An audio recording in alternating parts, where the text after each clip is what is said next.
بسم اللہ الرحمن الرحیم۔ السلام علیکم ورحمۃ اللہ وبرکاتہ۔ عزت نفس بہت قیمتی ہوتی ہے، بڑے کی ہو یا بچے کی۔ اپنے الفاظ سے یا کسی کے سامنے اس کو مجروح مت کریں۔ کسی کے پیچھے خود کو ختم کر کے آپ دوسرے کو محبت کے لیے زبردستی مجبور نہیں کر سکتے۔ ہاں، البتہ ہمدردی میں شاید وہ آپ کو کچھ پل بیکاری سمجھ کر دے دے۔ بے شک اللہ تعالیٰ کھوئی ہوئی مسکراہٹیں کو واپس لانے پر قادر ہے۔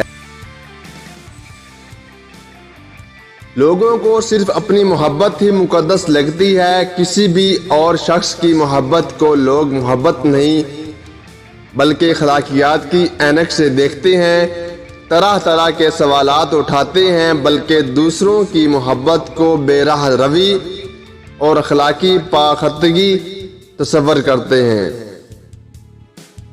اپنی ذات کو جیو، دوسروں کی دی ہوئی منفی سوچ کو نہیں۔ دنیا میں ایک ایسی ذات کا ہونا ضروری ہے جس سے ہر قسم کے خیالات کا تبادلہ کیا جائے، جس سے کوئی راز مخفی نہ ہو، جس کے تعلقات میں مانواتو کا امتیاز نہ ہو، جس کی ذات سے ہر وقت اور ہر ساتھ ایک نئی روشنی ملے، جس کے ساتھ فطری ہمدردی ہو، یعنی اس کی ہر خوشی ایسی ذات کی رفاقت کی آرزو روح کی عزیز ترین خواہش ہوتی ہے۔ اسے معاف نہیں کر سکتے تو اس کے خیال کو ترک کر دو، کیونکہ دنیا میں اس انسان سے بڑھ کر کوئی بدنصیب نہیں ہوتا جس کے وجود کو لا وجود مان لیا جائے اور اس کے ہونے کو نہ ہونا کر دیا جائے، اور پھر جب ساری ادویات اپنا اثر کھو دیتی ہیں تب میری اماں ہی میرے ہر درد کی دوا بن جاتی ہیں۔ جب آپ کے ارد گرد بسنے والے آپ کو سمجھ ہی نہ پائیں تو ایسے حالات میں یہی بہتر ہوتا ہے کہ ان میں رہتے ہوئے خود کو سب سے الگ کر لیا جائے۔ اپنے آنسو خود پوچھنے سے، خود کو خود ہی تسلی دینے سے دل بڑا مضبوط ہونے لگتا ہے، پھر تنہائیاں راس آنے لگتی ہیں اور لوگوں کے رویے تکلیف بھی نہیں دیتے۔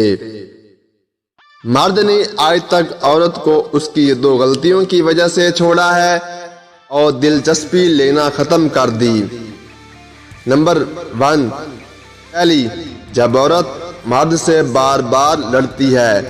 نمبر 2، دوسری، جب عورت مرد کو گالی دیتی ہے۔ بارگاہ رب العزت میں دعا گو ہوں، اللہ پاک آپ کو اپنی رحمتوں اور برکتوں سے مالا مال کرے، رزق میں خیر و برکت عطا فرمائے اور ہمیشہ اپنی حفظ و امان میں رکھے، آمین۔ دوستو، ویڈیو پسند آئی ہے تو ویڈیو کو لائک اور میرے چینل کو سبسکرائب کر دیں۔ آپ کا بہت بہت شکریہ۔ اللہ حافظ۔